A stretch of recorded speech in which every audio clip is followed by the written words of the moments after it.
যুব সমাজ, young generation, young society, এটি হচ্ছে একটি সমাজ সভ্যতার মেরুদণ্ড। মেরুদণ্ড না থাকলে মানুষ যেমন সোজা হয়ে দাঁড়াতে পারে না, মেরুদণ্ডের সমস্যা থাকলে যে একজন মানুষ যেভাবে সোজা হয়ে দাঁড়াতে অক্ষম হয়ে যায়, ঠিক তেমনি কোনো সমাজ সভ্যতার যুব সমাজ যদি ধ্বংস হয়ে যায়, তাহলে সেই সমাজ আর মাথা উঁচু করে দাঁড়াতে পারে না, সেই সমাজ ধ্বংসের অতল গহ্বরে নিপতিত হয়ে যায়। এজন্য যুব সমাজ হচ্ছে একটি সমাজের মূল চালিকা শক্তি বা মূল সম্পদ।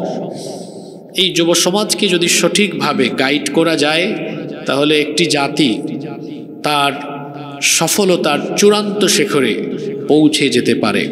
যুবকরা হচ্ছে সমাজ গড়ার কারিগর, যুবকরা সভ্যতার কারিগর।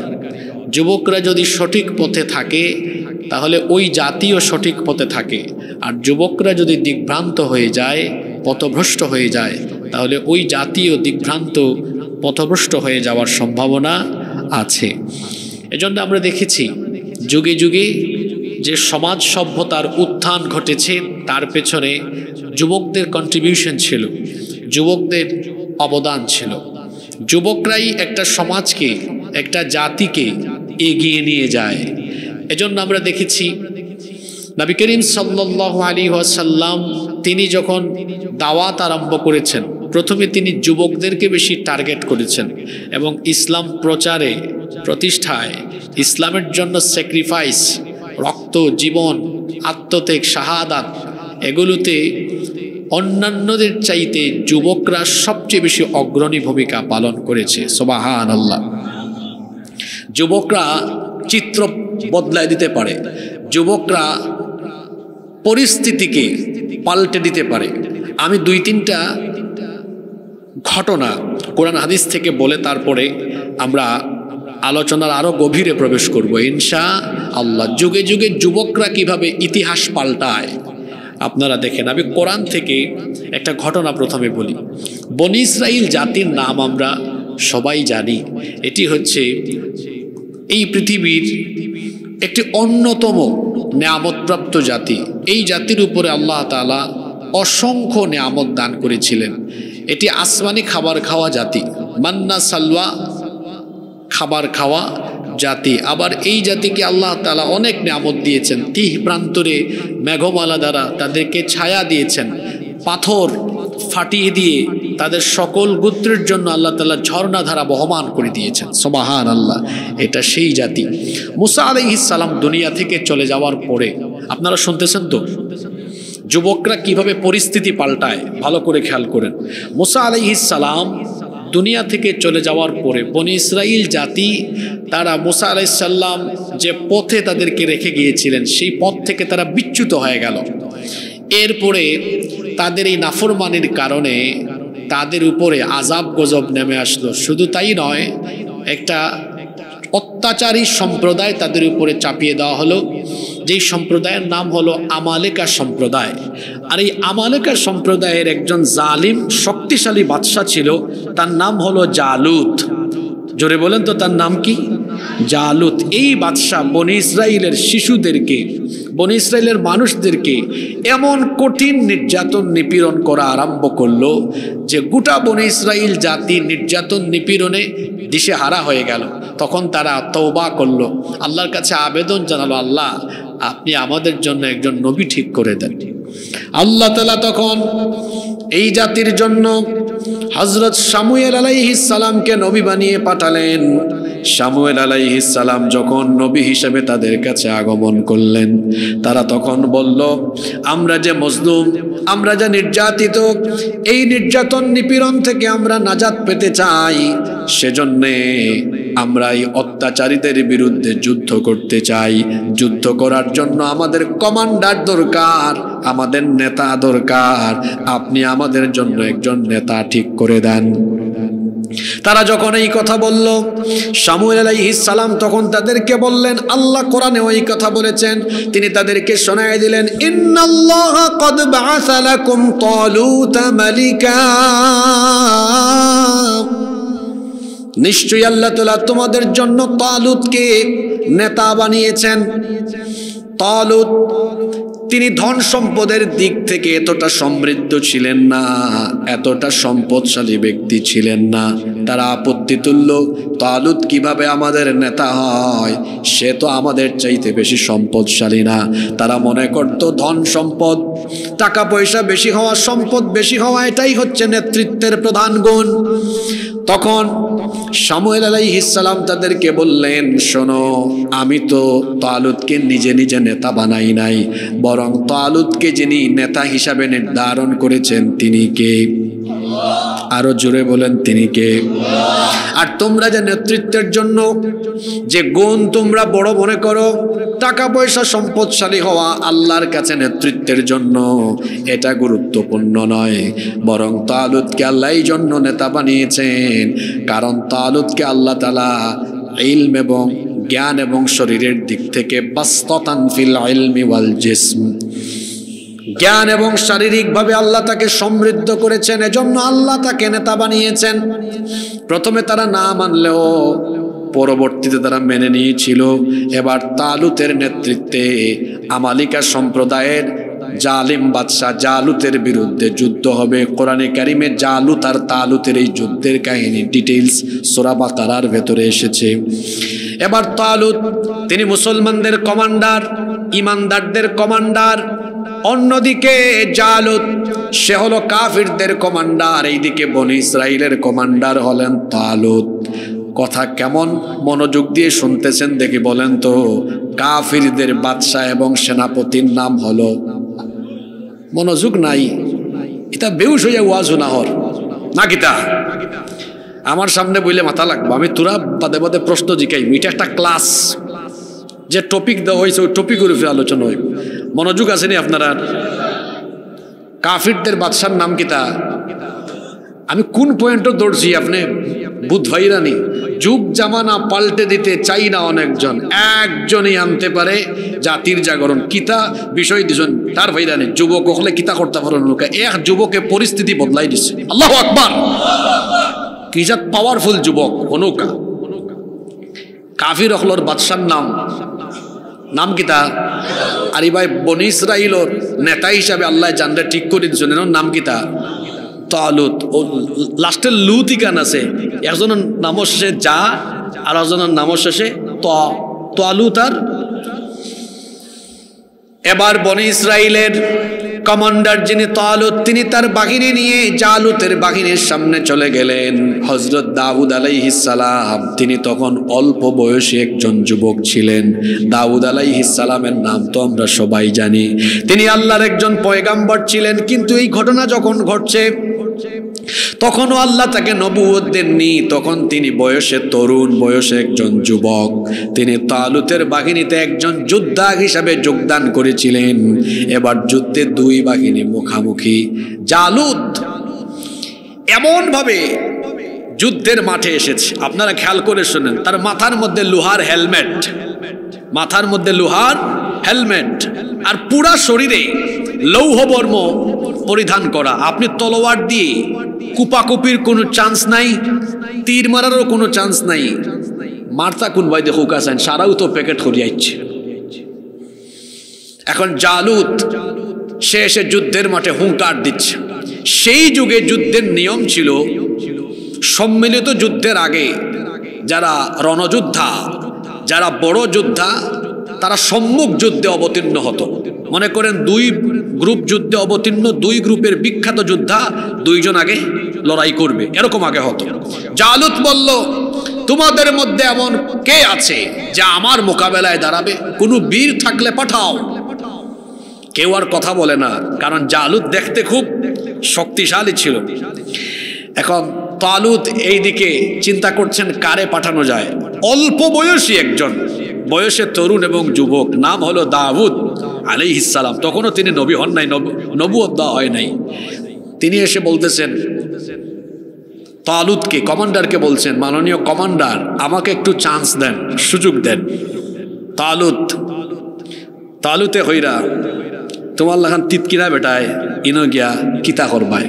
হে নইলা জালুত ই বাহিনীর কমান্ডার, হ্যাঁ, বিরাট বড় যোদ্ধা, আর তোমার লাগান জোয়ান মানুষ, তুমি কিতাও করতে পারবা, তোমার কি আর অভিজ্ঞতা আছে? মাঝখানো ঘটনা তুরা বাকি রয়েছে আল বিদায়া ওয়ান নিহায়ার ভিতরে, তাফসীর ইবনে কাসির এবং তাফসীরে তাবারির মাঝে আইছে। যখন দাউদ আলাইহিস সালাম যুদ্ধত আওয়াজ আসলা, ফতর মাঝে একটা ফাতর পাইছেন, একটা পাথর, সেই পাথরে তখন হইল তার জবান আল্লাহ তখন খুলিয়া দিছেন, সুবহানাল্লাহ হোকা, যে আপনি আমারে নৌকা, এই যুদ্ধত আমারও খাম লাগবো।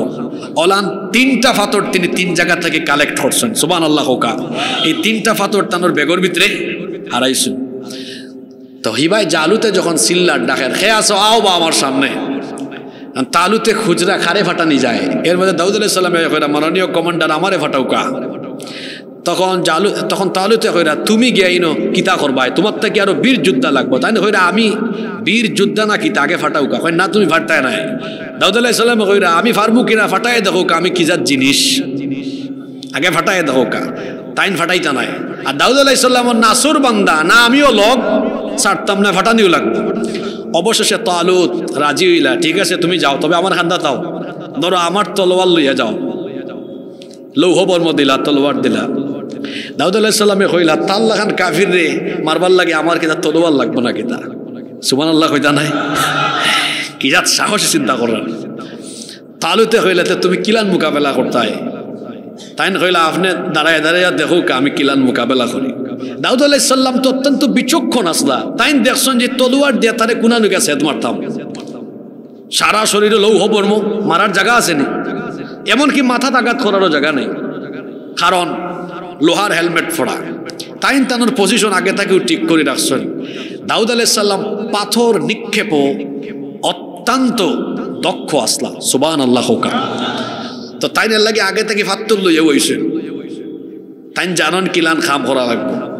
তাইন গেলা জালুতের সামনে, জালুতে কইরা তুমি হে, তুমি আমার লগে পারবাইনি, তোমার লগে মোকাবেলা করার কোনো রুচিও আমার নাই, তুমি যাও গিয়া তোমার তান বাহিনী থেকে আরো বড় বীর কোনো যোদ্ধা ফাটাও।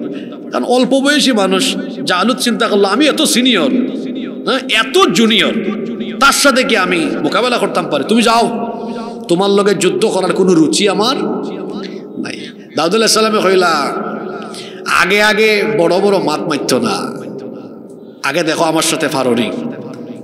জালুত হইল, তুমি কিতা লইয়া আইছো? আত তো কোনো তলোয়ারও নাই। বলে আছে, আমার বেগ তিনটা পাথর আছে। কিতা আছে? তখন জালুতে হইল আল বিদায়া ওয়ান নিহায়ার ভিতরে আইছে। তখন হইল, আমারে তুমি কুকুর মনে করছো না যে ফাতর দিয়ে করবাই? দাউদ আলাইহিস সালাম কইলা, তুমি তো কুকুর থাকি আর নিকৃষ্ট, তোমার মতো কাফের রে মোকাবেলার লাগে পাথরও যথেষ্ট। তখন তাই আল্লাহর নাম হরিয়া, আপনারা আপনার এলাকাত কিতাখন জানি না, ছোটবেলা আমরা অনেকে ওই যে গাছর ডাল দুই দিকে থাকতো, গুলাইল না গুলটি কইন, জি ছটকা হয়েছে, ঠিক আছে আপনারা বুঝলে হইছে। তাইলে ওনার ফাত্তরে টানাইয়া মারসন একবারে চৌক নিশানা করিয়া, লোহার হেলমেটের ভিতরে দিয়ে চৌকি দিয়ে ঢুকিয়া যখন এই ফাত্তর গেছে, মগজ শুদ্ধে গিয়া বাইর হইছে। আল্লাহু আকবার। আল্লাহ কোরআন শরীফে কইরা, ওয়াকাতালা দাউদা জালুত, দাউদ আলাইহিস সালাম জালুতরে হত্যা করলা। গোটা যুদ্ধের ময়দানও চিৎকার আরম্ভ হইছে, নেতা শেষ। নেতাও যদি না তখন কর্মীতে কি আর লাভ আসেনি? আপনারা দেখছেন না, জুলাই আগস্ট 2টার সময় খালি শুনছেন, তাই গেছেন কি ভাই বাগরে সকাল জাফলং ভাই বর্ডার বাইকে হামাও, ঠিক আছে নি কথা? এখন জালুতু নাই, এরা হইলে আমরা তাকে কি উবা দৌড় আরম্ভ হইছে। বিরাট একটা যুদ্ধ পরিস্থিতি পাল্টাই দিছে একজন যুবকরা এইভাবে যুগে যুগে ইতিহাসকে পাল্টে দিয়েছে। আমার বাংলাদেশের এই স্বৈরাচারী শাসনের ইতিহাসের ইতি ঘটিয়ে, সমাপ্তি ঘটিয়ে এই বাংলাদেশের মানুষকে স্বাধীনতার নতুন সূর্য এনে দিয়েছে এই যুবক আর তরুণেরা। যুগে যুগে এইভাবে যুবকরা ইতিহাস বদলায়, যুবকরা ইতিহাস পাল্টায়, তারা ইতিহাস তৈরি করে। তারা ইতিহাস কি করে? তৈরি করে। এজন্য এই তরুণ সমাজ, যুব সমাজে অনেক অবদান যুগে যুগে আছে। ইসলামের কুখ্যাত দুশ্মন আবু জাহাল, তাকেও হত্যা করেছে 2 জন কিশোর তরুণ, মাআদ আর মুআউযিজ, দুই ভাই। এই ঘটনাটা কি বলবো? এটা বলে তারপর মূল আলোচনায় যাই। বদরের যুদ্ধ আরম্ভ হবে। এই দুই ভাই এসেছেন নবী করিম সাল্লাল্লাহু আলাইহি ওয়াসাল্লামের কাছে, এসে বলছেন আমাদেরকে যুদ্ধে সুযোগ দেন। রাসূল বললেন না, তোমাদের বয়স কম, তোমাদেরকে পারমিশন দেয়া যাবে না। তখন তারা বললেন না, আমাদেরকে পারমিশন দিতেই হবে, বয়স কম হইল, যুদ্ধ করার মতো শারীরিক সক্ষমতা আমাদের আছে। রাসূল বললেন না, তারা বলল হ্যাঁ দিতেই হবে। আল্লাহ রাসূল তো তরুণদেরকে, কিশোরদেরকে, যুবকদেরকে পছন্দ করতেন, ভালোবাসতেন।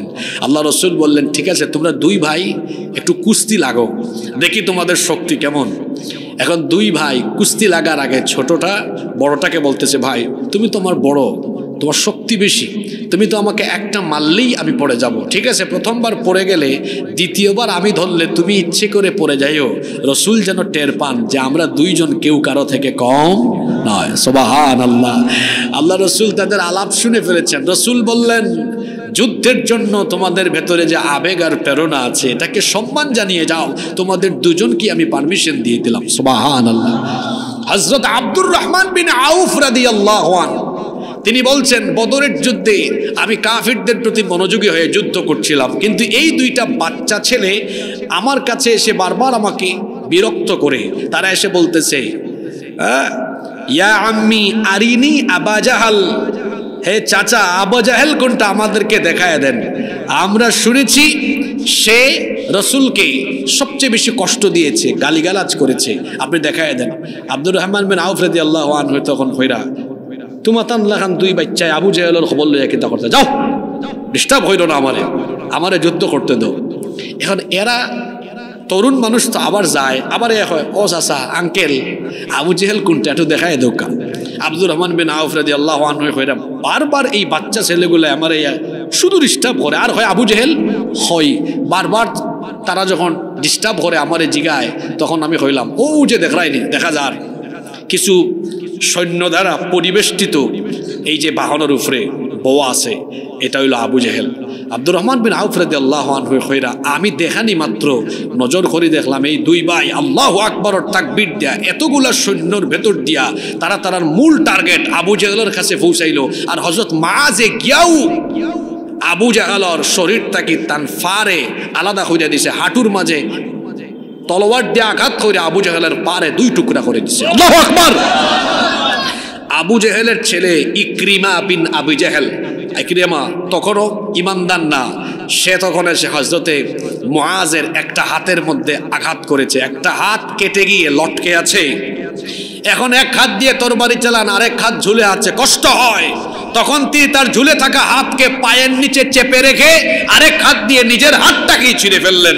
তারপরে দুই ভাই মিলে পরবর্তীতে তার ভাই মুআউযিদ এসে আবু জাহালকে হত্যা করলেন। যুবকদের অবদান ইসলামে কম নয়, এরা ইতিহাস বদলায়। যারা বদরের যুদ্ধে অংশগ্রহণ করেছিল সেই কাফেরদের মধ্যে আবু জেহেল সবচেয়ে বেশি চিৎকার চেঁচামেচি করে কথা বলেছিল, তার গলার আওয়াজকে বন্ধ করে দিয়েছে এই দুই তরুণ, দুই যুবক। এভাবে যুগে যুগে অনেক জালিমের গলার আওয়াজ বন্ধ করেছে, অনেক জালিমের টুটি চেপে ধরেছে যুবকেরা। আপনারা দেখেন নাই জুলাই আগস্টে আমার দেশের জালিমদের মুখও চেপে ধরেছে এই যুবক আর তরুণেরা। যুগে যুগে যুবকরা ইতিহাস তৈরি করে, ইতিহাস বদলায়, তারা সভ্যতার কারিগর হিসাবে আবির্ভূত হয়। শেষ একটি ঘটনা বলে তারপর আমি গুরুত্বপূর্ণ কিছু পয়েন্ট তুলে ধরবো ইনশাআল্লাহ। কনস্টান্টিনোপলের নাম আপনারা শুনেছেন, রাসূল বলেছেন, রাসূলুল্লাহর হাদিস, লাতুতবাআন্নাল কুসতান্তানিয়া লাতুফতাহান্নাল কুসতান্তানিয়া, অবশ্যই কনস্টান্টিনোপল বিজয়ী হবে। ফালা নি'মাল আমিরু আমিরুহা ওয়ালা নি'মাল জাইশু জাইশুহা। আল্লাহ রাসূল বলেছেন সেই সেনাবাহিনীতে যিনি কমান্ডার থাকবেন তিনি কতই না উত্তম হবেন, যারা সেই সেনাবাহিনীতে থাকবে সেই সেনাবাহিনী কতই না শ্রেষ্ঠ, কতই না উত্তম হবে। সুবহানাল্লাহ। রাসূলের হাদিস, এটা সাহাবীরা জানার পর সব সাহাবীরাই চেষ্টা করতেন ওই বাহিনীতে তারা যাবেন। হযরতে আবু আইয়ুব আনসারী রাদিয়াল্লাহু আনহুর নাম আপনারা শুনেছেন, রাসূল তার বাড়িতে আশ্রয় নিয়েছিলেন। তিনি তার বয়সের শেষ দিকে, তার বয়স তখন 80 বছর ছিল, তখন তিনি এক বাহিনী নিয়ে গিয়েছিলেন। তারা কনস্টান্টিনোপলের একেবারে দেয়াল পর্যন্ত পৌঁছেছিলেন, বিজয় লাভ করতে পারেননি। রসুলের এই হাদিসের 800 বছর পার হয়েছে। কত বছর? 800 বছর পরে 1453 সালে অটোম্যান সাম্রাজ্যের সুলতান মুরাদের ছেলে মুহাম্মদ বিন মুরাদ আল ফাতিহ 1453 সালে তিনি এই কনস্টান্টিনোপল বিজয় করেন। তখন তার বয়স মাত্র 21 বছর। সুবহানাল্লাহ মুখে দি পারেন না? কত বছর? জোরে হোকা, কত বছর? মনোযোগ আসেনি আপনারা? অনকা 21 বছর বিজয় করার বাদে, কনস্টান্টিনোপল বিজয় করার বাদে তখন সিদ্ধান্ত হইল আমরা আল্লাহর শুকরিয়া আদায় করিয়া 2 রাকাত নামাজ আদায় করবো। কারণ রসুলে ভবিষ্যৎবাণী করছিল একদিন এই কনস্টান্টিনোপল বিজয় হইব। ঐতিহাসিকভাবে কনস্টান্টিনোপলের অনেক মর্যাদা আছে। যেমন নেপোলিয়ানের নাম আপনারা শুনছেন। নেপোলিয়ানের একটা বিখ্যাত উক্তি আছে যে পৃথিবী যদি একটা দেশ হইতো তাইলে তার রাজধানী হইল কনস্টান্টিনোপল। ঐতিহাসিকভাবে এটা এতটাই সমৃদ্ধ আসলো। রসুলুল্লাহর হাদিসের বাস্তবায়ন হয়েছে প্রথমবারের মতো। মুসলমান হল আবেগ বুঝানি। আল্লাহ রসুলে হয়ে গেছেন কনস্টান্টিনোপল একদিন মুসলমান হলে বিজয় করবা, ইন কালেমার পতাকা উড়ব। সুবহানাল্লাহ। আর এই বিজয়ের সেনাপতি আসলা সুলতান মুহাম্মদ বিন মুরাদ আল ফাতিহ। সিদ্ধান্ত হইল আমরা আল্লাহর রসুলের ভবিষ্যৎবাণীর বাস্তবায়ন গোটাইতাম পারছি আল্লাহর রহমতের লাগে। আমরা আল্লাহর শুকরিয়া আদায় কইরা 2 রাকাত নামাজ পড়ব। সুবহানাল্লাহ কইতা নাই? সিদ্ধান্ত হইল ই নামাজও ইমামতি করবা এমন একজন ব্যক্তি। আমরা এই সেনাবাহিনীত এমন কেউ আসেনি যে বালেগ হওয়ার পর থেকে আজকের দিন পর্যন্ত নামাজ জামাতের সাথে তরক করছে না। খালি জামাত নাই, জামাতে আদায় করছে আবার মাআত তাকবীরাতিল উলা, একেবারে তাকবীরে উলার সাথে। সব চুপচাপ, এত হাজার হাজার যোদ্ধা। অবশেষে এই যুদ্ধের সেনাপতি যে বয়স কত? হ্যাঁ, যুদ্ধ বিজয়ী খালি শক্তি দেওয়া যায় না, আগে আল্লাহরেও খুশি করা লাগে। অবশেষে বাক্কা সময় বাদে মুহাম্মদ বিন মুরাদ আল ফাতিহ তাই নিজেও সামনের দিকে আগায় গিয়া হইলা আমি আমার এই বিষয়টারে গোপন রাখতাম চাইছিলাম, কিন্তু আজকে যে সবার সামনে ভাবে ফাঁস হইব আমি জানতাম না। আমি বালেগ হওয়ার পর থেকে, বুঝার পর থেকে, আমার উপরে নামাজ ফরজ হওয়ার বাদ থেকে আজকের দিন পর্যন্ত তাকবীরে উলা ছাড়া আমি কোনো নামাজ আদায় করছি না। তাকবীরে উলার সাথে সব নামাজ আমি আদায় করছি। সেই সুলতান মুহাম্মদ বিন মুরাদ আল ফাতিহ তার ইমামতিতে সেখানে নামাজ আদায় হলো। এক যুবক পাল্টে দিলেন ইতিহাস। নামাজের পরে তাকে জিজ্ঞেস করা হলো, সুলতান কমান্ডার, এই যে এত অল্প বয়সে আপনি কনস্টান্টিনোপল বিজয়ে নেতৃত্ব দিলেন, কোন জিনিস আপনাকে সবচেয়ে বেশি উৎসাহ জুগিয়েছে? তিনি বললেন, আমার বাবা সুলতান মুরাদ ছোটবেলায় আমাকে হাফেজ বানিয়েছেন। তারপরে আমার বাবা আমাকে বিভিন্ন শিক্ষকদের কাছে পাঠিয়ে আমাকে তিনি কোরআন হাদিসের জ্ঞান অর্জন করেছেন। আমার বয়স যখন 7 বা 8 বছর, আমি তখন একটা হাদিস শুনেছিলাম, লা তুফতাহান্নাল কুস্তান্তনিয়া ফালা নি'মাল আমিরু আমিরুহা ওয়ালা নি'মাল জাইশু জাইশুহা। রাসূল বলেছেন অবশ্যই মুসলমানরা কনস্টান্টিনোপল বিজয় করবে, সেটাতে যিনি নেতৃত্ব দিবেন এবং যে সেনাবাহিনী অংশগ্রহণ করবে রাসূল তাদের প্রশংসা করেছেন। আমি চিন্তা করলাম, যদি আমি রাসূলের সেই প্রশংসার দাবিদার হতে পারি আর আমি যদি কনস্টান্টিনোপল বিজয়ের সৌভাগ্য লাভ করতে পারি, তাহলে তো আমি কতই না সৌভাগ্যবান হব। আমি সিদ্ধান্ত নিয়েছিলাম ওই হাদিস শুনে সেদিন আমি ইতিহাস তৈরি করব, আমি ইতিহাস তৈরি করব। সেই সিদ্ধান্ত আমাকে অনুপ্রেরণা জুগিয়েছে। আর আমার মাথায় ছিল কনস্টান্টিনোপল আমি বিজয় করবই করব। আল্লাহ আমাকে হয়তো সেই তৌফিক দিয়েছেন, এজন্য এই স্বপ্ন আজকে আমার মাধ্যমে পূরণ হয়েছে। আল্লাহু আকবার। কে জানে, এখানেও হয়তো বিয়ানীবাজারের এমন কিছু তরুণ যুবক বসে থাকতে পারে যারা আগামী দিনে পৃথিবীর নেতৃত্ব দিবে। এই যুবক কনস্টান্টিনোপল বিজয় করেছেন এমনি এমনি না, তিনি তার আমল আখলাক দিয়ে আল্লাহ তাআলার এতটা প্রিয়ভাজন হয়েছিলেন যে আল্লাহ তাআলাই তাকে এই যোগ্যতা দান করেছেন। আপনারা একটু আগে ঘটনা শুনলেন, ইনি সেই মহান এক বীর যার এক ওয়াক্ত নামাজ কাজা হওয়া তো দূরের কথা, তাকবীরে উলাও ছুটে নাই।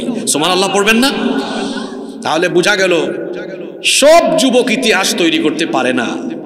সেই সকল যুবকরাই ইতিহাস তৈরি করে যে যুবকেরা আল্লাহ তাআলার প্রিয় হতে পারে। সুবহানাল্লাহ।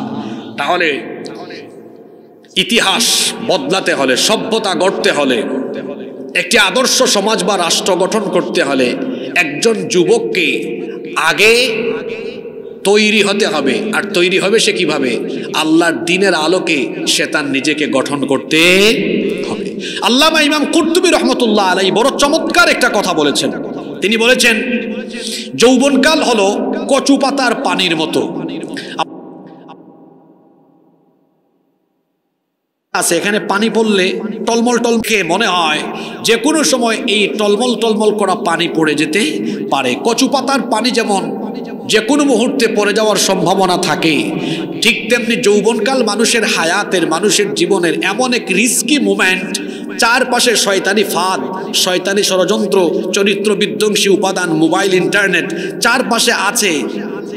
এই যৌবনকালেও যুবক যদি অসচেতন হয় তাহলে সে এই যৌবনকালেই পথ হারিয়ে বিপদে নিমজ্জিত হয়ে ধ্বংসের রাস্তা করে নিক্ষেপ হয়ে যেতে পারে। Youth is called the golden season of human life. যৌবনকালকে মানুষের জীবনের স্বর্ণালী সময় বলা হয়। এটা হলো জীবনের শ্রেষ্ঠ সময়। যৌবনকালে মানুষের শরীরে শক্তি কম থাকে না বেশি থাকে? এটা জীবনের শ্রেষ্ঠ সময়। এই সময়ে কেউ যদি তার নিজের ক্যারিয়ার, তার নিজের সব কিছুর দিকে ভালোভাবে খেয়াল রাখে, সচেতন থাকে, তাহলে তিনি একজন আদর্শবান মানুষ হিসাবে গড়ে উঠতে পারেন, যিনি সমাজ সভ্যতার কারিগর হিসাবেও আবির্ভূত হতে পারেন। এজন্য রাসূল বলেছেন, এই যৌবনকালের ভালোভাবে কদর করো। যেহেতু যৌবনকাল হলো মানুষের জীবনের, মানুষের হায়াতের সবচাইতে দামি দৌলত, জীবনের শ্রেষ্ঠ সময়। এজন্যই তো যৌবনকালের ব্যাপারে কিয়ামতের ময়দানে স্পেশালি যিনি জিজ্ঞাসিত করবেন তিনি কে? ইবনে মাসউদ রাদিয়াল্লাহু আনহুর বর্ণনায় হাদিস এসেছে, তিনি বলেছেন, আল্লাহর রাসূল বলেছেন, লা তাজুলু কদামা ইবনি আদামা মিন ইনদি রাব্বিহি হাত্তা ইউসআলা আন খামসিন। 5টি প্রশ্নের জবাব না দিয়ে কিয়ামতের ময়দানে কোনো মানুষ এক কদম নড়াচড়া করার সুযোগ পাবে না। জোরে বলেন, কয়টা প্রশ্ন? এই 5টা প্রশ্নের জবাব না দিয়ে আল্লাহর কোনো বান্দা এক কদম নড়াচড়া করতে পারবে না। তার মধ্যে 1 নাম্বার প্রশ্ন করা হবে, আন উমরিহি ফিমা আফনাহু। আল্লাহ জিজ্ঞেস করবেন, বান্দারে তোমার জীবনকাল তুমি কোথায় ব্যয় করেছো, তোমার জীবন কিভাবে কাটিয়েছো, গোটা জীবনের হিসাব আল্লাহর কাছে দেওয়া লাগবে। 2 নাম্বার প্রশ্ন করা হবে, ওয়ান শাবাবিহি ফিমা আবলাহু। যৌবনকাল কোথায় কিভাবে কাটিয়েছো। 3 নাম্বার প্রশ্ন করা হবে, ওয়া মালুহু মিন আইনা কাসাবাহু। ধন সম্পদ কোথা থেকে কিভাবে উপার্জন করেছো, হালাল না হারাম তরিকায়, এই জবাব আল্লাহর কাছে দেওয়া লাগবে। 4 নাম্বার, ওয়া ফিমা আনফাকাহু। এই ধন সম্পদ কোথায় ব্যয় করেছো তারও হিসাব দেওয়া লাগবে। 5 নাম্বার প্রশ্ন করা হবে, ওয়া মাযা আমিলা ফিমা আলিমা। যতটুকু জানতে ততটুকু আমল করতে কিনা। এই 5টা প্রশ্নের মধ্যে গুরুত্বপূর্ণ প্রশ্ন থাকবে, আন শাবাবিহি ফিমা আবলাহু। বান্দারে তোমার যৌবনকাল কোথায় তুমি কিভাবে কাটিয়েছো। যৌবনের হিসাব দিতে হবে কার কাছে? সুতরাং যুবক যারা আছেন, রং তামাশা করে, আড্ডা দিয়ে, তামাশা করে, পাকপাকুম করে, বাইক চালায়া, আড্ডাবাজি করে, রং তামাশা করে যৌবন কাটালে পড়ে কঠিন পরিস্থিতির সম্মুখীন হতে হবে আপনাকে। কারণ যৌবনের প্রতি মুহূর্তের হিসাব দিতে হবে কার কাছে? এই জন্য আল্লাহর নবী বলেছেন, যৌবনকালের কদর করো। আল্লাহর নবী বলেছেন, এটাকে গনিমত মনে করো। ইগতানিম শাবাবাকা ক্বাবলা হারামিক।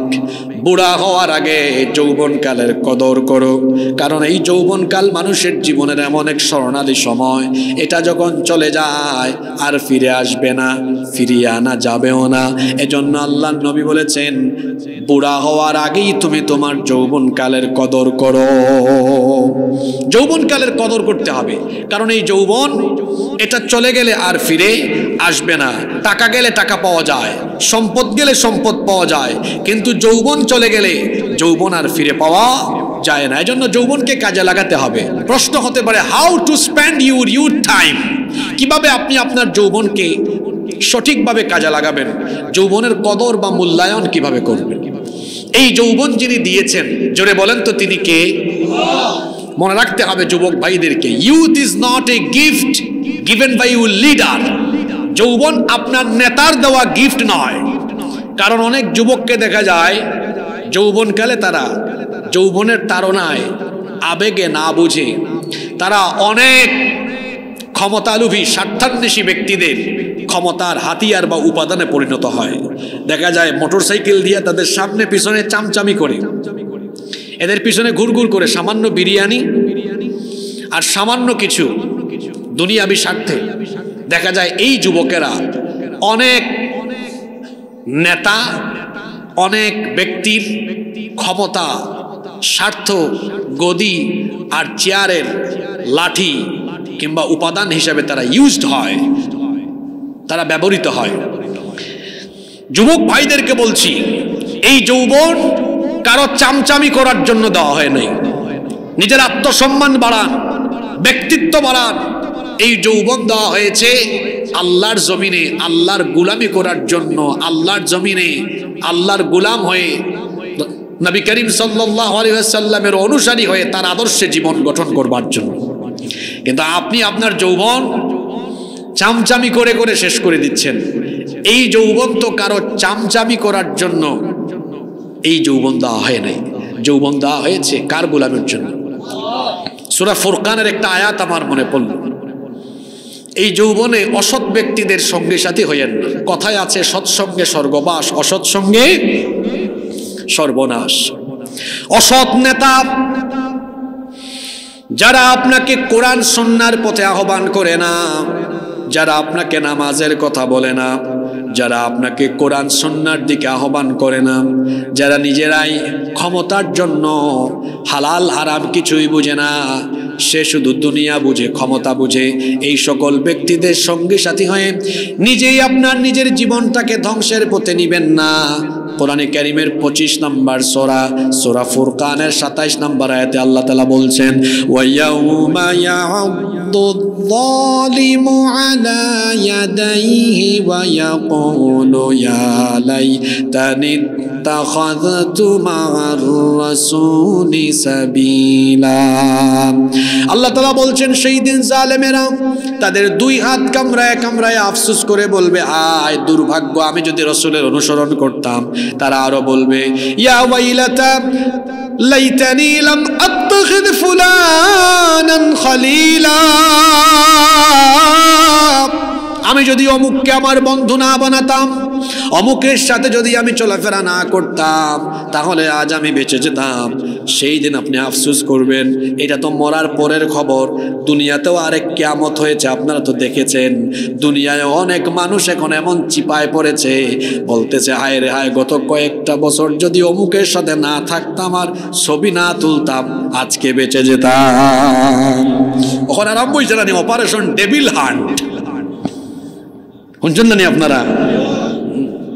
দেখছেন না, দুনিয়াই তো দুনিয়ার স্বার্থবাজ, ক্ষমতা লিপসু এই সকল ব্যক্তিরা যারা ক্ষমতার জন্য ন্যায় অন্যায় কিছুই বুঝে নাই, মানুষের উপর জুলুম করেছে, এদের সাথে পাকপাকুম করে করে যারা চলাফেরা করেছে, উভয়েই বিপদে পড়েছে। বেশি বিপদে পড়েছে তাদের কর্মীরা, কারণ নেতার কাছে তো সুযোগ ছিল, টিকিট কেটে দৌড় মেরেছে। কিন্তু প্রতি এলাকায় কিছু পাতি নেতা থাকে না, এদেরকে আমি বলি এলাকার সামসা। এখান তোরা সিলেটি বসায় হইলাই, তুমি যে এত সামসামি করো, তোমার লাগান সামসার তো সিলেট উসমানী এয়ারপোর্টও গিয়া উড়াল দেওয়ার কোনো সামর্থ্য নাই, উসমানী এয়ারপোর্ট পর্যন্ত যাওয়ার বাড়ার পয়সাও নাই। তোমার নেতায় তোমার তুইয়া গেছে গিয়া ফেলাইয়া। তো দুনিয়ায় তো কিয়ামতর হালকা কিছু চিত্র দেখা গেছে যে নেতায় কর্মীরে চিনে না, কয় আগে আমার নিজর জান বাসা। আর আল্লাহ সূরা ফুরকানও কইরা যে ইদিন আবার আত আমরা আফসোস করে কইব, হায় রে হায়, অমুকর লোকে যদি না চলতাম তাহলে আজকে এই কিয়ামতর মাঠে বিপদ পড়া লাগলো না। সূরা ইব্রাহিমে আল্লাহ বলেছেন কিয়ামতের দিন ভণ্ড নেতা আর কর্মীরা জাহান্নামে মুখোমুখি হবে। কর্মীরা তাদের নেতাদেরকে আটকায় দিবে, নেতাদেরকে আটকায় দেয়া বলবে, আল্লাহ তাআলা বলছেন ফাকালা দুআফাউ লিল্লাযীনা ইসতাকবারু ইন্না কুন্না লাকুম তাবআন ফাহাল আনতুম মুগনুনা আন্না মিন আযাবিল্লাহি মিন শাই।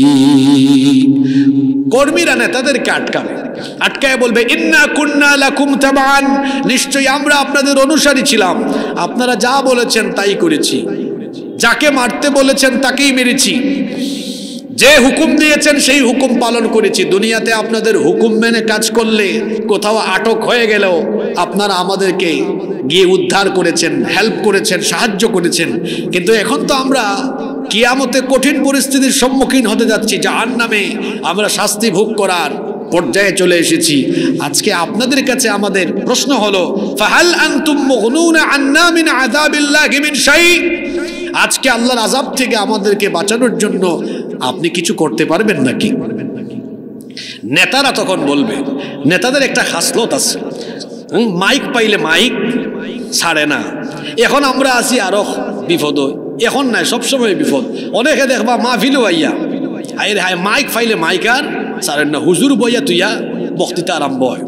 তো আসলে আমি এরারে কই ব্যাককল রাজনীতিবিদ হল, আপনার ভোট যদি থাকে 10,000 কমিয়া যাবে 2,000 লাগবে, কারণ মানুষে দেখে এই মানুষটার ভিতরে কমন সেন্স নাই। আপনি তো কৌশল করি সবসময় বক্তৃতা করিয়া ভোট বাড়াইল যায় না, মাঝে মাঝে কৌশল করিও ভোট বাড়াইল যায়। আপনি ইয়া কইতা বলেন আমিও শ্রোতা হল লাগান ওয়াজ হলাতাইছি, বক্তৃতা করবার লাগে আইছি না, বক্তৃতা না দিয়া বই রুকা, ভোট থাকলে 10,000 বাড়িয়ে হয়ে যাব 15,000। কিন্তু না, এই বাপরে বাপ, মাইক ফাইলে মাইক ছাড়ার কোনো কিতা নাই, শিডিউল গুরি যান। প্রত্যেক মাহফিলের একটা শিডিউল থাকে না নেই, এখন তাইন মাইক ফাইলছেন মানে শিডিউল শেষ, ইলান আছে না নাই?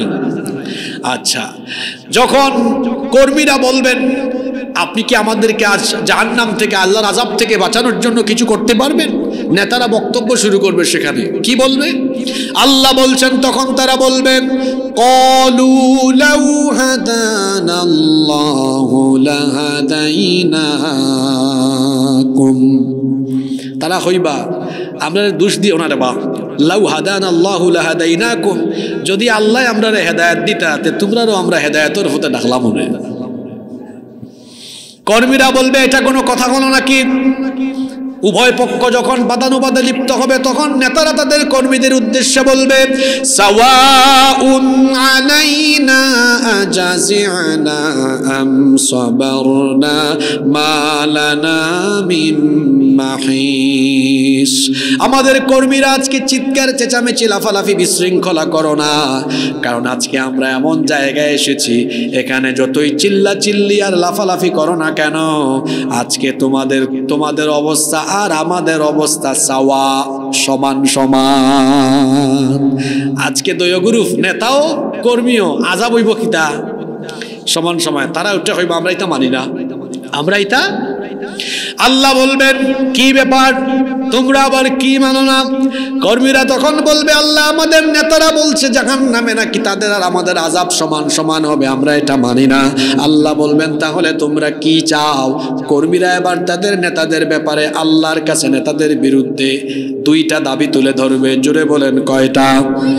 তারা বলবে আল্লাহ আমাদের নেতাদের বিরুদ্ধে আপনার কাছে আমাদের দাবি হলো দুইটা। আল্লাহ বলবেন বলো। এক নম্বরে তারা বলবে আল্লাহ আমাদের এই নেতাদেরকে আমাদের সামনে এনে দাও, দুনিয়াতে তারা খুব আরাম আয়েশ করেছে, আমরা চামচার মতো ব্যবহার হয়েছি। কোনো সভা সমাবেশে গেলে তারা চেয়ার দখল করেছে, আমরা পিছনে সামনে ডানে বামে দাঁড়িয়ে থেকেছি। সারা জীবন এই লোকটা এভাবে আমাদেরকে ব্যবহার করেছে, আজকে তাকে আমরা একটু ব্যবহার করি। আল্লাহ বলবেন কি করতে চাও? তখন তারা বলবে আল্লাহ একটু সামনে এনে দেন। যদি আমাদের সামনে এনে দেন, নাজআলহুমা তাহতা আকদামিনা লিয়াকুনা মিনাল আসফালিন, আমরা তাদেরকে আমাদের পায়ের তলায় ফেলে পদদলিত করব, এভাবে তাদেরকে আমরা বেইজ্জত করব। এটা তাদের 1 নম্বর দাবি। 2 নম্বর তারা বলবে রব্বানা ইন্না আতানা সাদাতানা ওয়া কুবারানা ফাআদাল্লুনা সাবিলা। হে আল্লাহ, হে আমাদের রব, আমরা আমাদের এই সকল নেতাদের অনুসরণ করেছি, তাদের আনুগত্য করেছি, আর এরা আমাদেরকে পথভ্রষ্ট করেছে, গোমরাহ করেছে। আজকে আপনার কাছে আমাদের চাওয়া হলো রব্বানা আতিহিম দিআফাইনি মিনাল আযাবি ওয়াল আনহুম লা'নান কাবীরা। তারা খর আযাব বলে সমান সমান। আল্লাহ আপনার কাছে দাবি হইল রব্বানা আতিহিম, হে আমাদের রব, ইতারে দেউকা দিআফাইনি মিনাল আযাব, আমরার আযাবর ডবল আযাব। নেতা তোমার নেতাগিরি ছুটবই দিন, নেতারে খেতা বানানি। এই যে এইগুলা শুনলা, বাড়িত গিয়া কুরআন শরীফ উল্টাইয়া আবার নিজে কুরআনের ফাতা মেলাইয়া দেখবা যে হুজুরে যে হইলা ইতা হাসানা মিসা। যে সূরা ফুরকানের আয়াতগুলাও দেখবা, সূরা ইব্রাহিমের আয়াতগুলাও দেখবা। দেখার বাদে, চোখ দিয়া দেখার বাদে, মাথাত কথাগুলা হামানির বাদেও যদি আপনি ওটা বেনামাজি, এর মধ্যে কোরআন নাই হাদিস নাই, এমন দল এমন ব্যক্তির সাথে আপনি যদি উঠা বেশা করেন, তে আমি আপনারে কইব ইটা ওয়াজ কোন মাথা থামাইলো? আপনার মগজ শয়তানে পেশাব করছে, এর লাগি ই বালা কথাগুলা আপনার মগজ গিয়া হামাইলেও থাকছে না। এখন আমরা দেশে কিছু মানুষ বার হইছে, ওয়াজও কোনো দলের নামও হয় না, তারা নিজে ইটা কথা তারার গার উপরে জোর করে টান্না নেয়। আছে না নি? আমি এখন নাম হয়েছি নি, আমি হয়েছি যেন কোরআন নাই হাদিস নাই, ইনো আপনার যাওয়ার কোনো দরকার। যেখানে কোরআন নাই হাদিস নাই সেখানে মুসলমানের যাওয়ার কোনো দরকার নাই। আপনি যদি বলেন হুজুর আপনি মনে হয় আমার দলকে বলেছেন, তো বলছি আপনার দলে কোরআন হাদিস নাই কেন? আপনার দলে কোরআন হাদিস থাকলে মানুষ আপনার দলের সাথে থাকবে, আপনার দলে কোরআন হাদিস না থাকলে মুসলমান আপনার দলকে বয়কট করবে।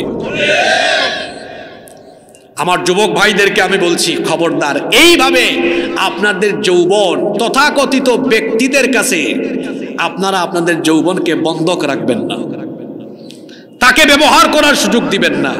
আগেই বলেছি যৌবনের কদর করতে হবে, রাসূল বলেছেন যৌবনের কদর করো।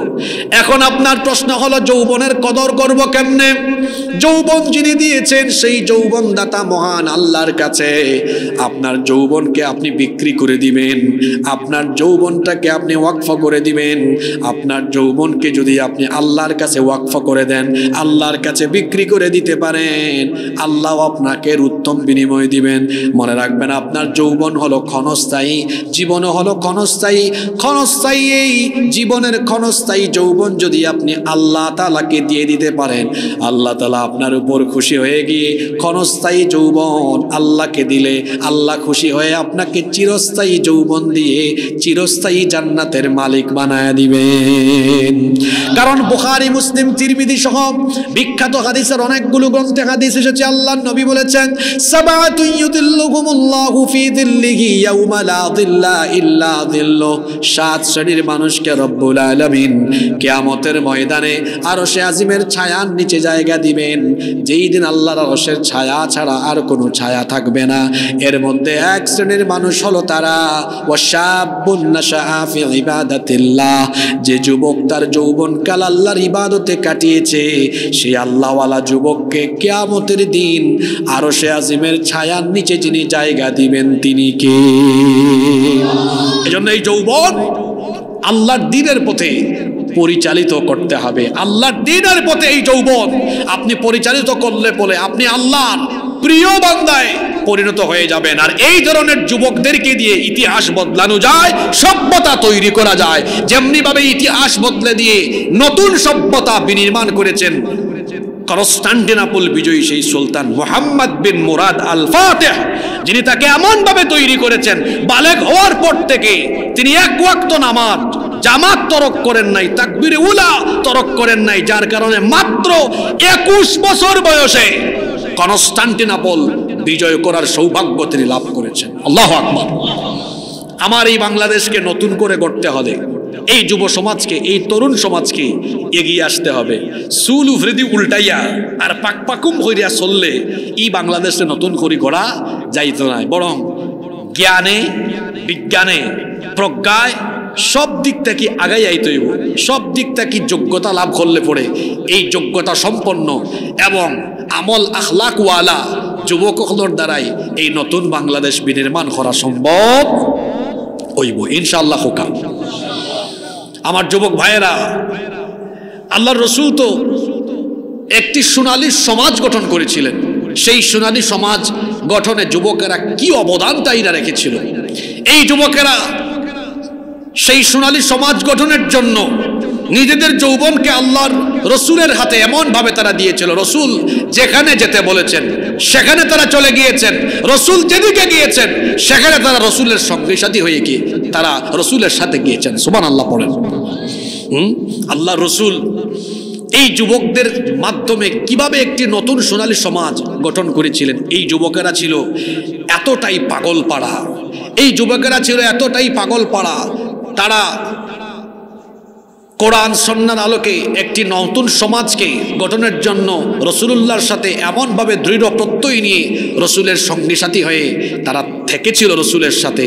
তারা তাদের নিজের জানকে আল্লাহর পথে, নিজের জানকে আল্লাহর পথে বিসর্জন দেওয়ার, কুরবানি করার দীপ্ত প্রত্যয় নিয়ে তারা নবীজির সাথে ছিল। এজন্যই তো একটি নতুন সমাজ, একটি সোনালী সমাজ বিনির্মাণ হয়েছিল। আর তারা অবদানটা কিভাবে রেখেছিলেন আপনি অবাক হয়ে যাবেন। তাদের অবদান কতটা অবদান ছিল দেখেন। একজন যুবক সারা জীবন ধরে স্বপ্নে থাকে যে আমি নতুন বিয়ে করার পরে আমার বউকে নিয়ে ওখানে এখানে ঘুরে বেড়াবো, তাকে না নিলাম স্বপ্ন। আর রাসূলুল্লাহ সাল্লাল্লাহু আলাইহি সাল্লামের যুবক সাহাবীরা তারা নতুন বউকে বাসর ঘরে এনে নতুন বউয়ের সাথে ঠিক মতো বেশিক্ষণ কথা বলতে পারেন নাই, সেই বউকে রেখে তারা রাসূলুল্লাহর সাথে যুদ্ধের ময়দানে গিয়ে একটি সোনালী সমাজ, একটি দ্বীনি রাষ্ট্র, একটি দ্বীনি সমাজ গঠনের জন্য তারা তাদের জীবনকে আল্লাহর পথে, আল্লাহর দ্বীনের পথে বিলীন করে দিয়ে শহীদ হয়েছেন। সুবহানাল্লাহ। আপনারা তো মাত্র একজন সাহাবীর নাম পারেন, বিভিন্ন ওয়াজ মাহফিল ই কিচ্ছা আপনারা শুনেন। হযরত হানজালা রাদিয়াল্লাহু আনহু বাসর ঘরে নতুন বউ ফেলাইয়া গেছেন। আরও আছেন ইলান সাহাবী।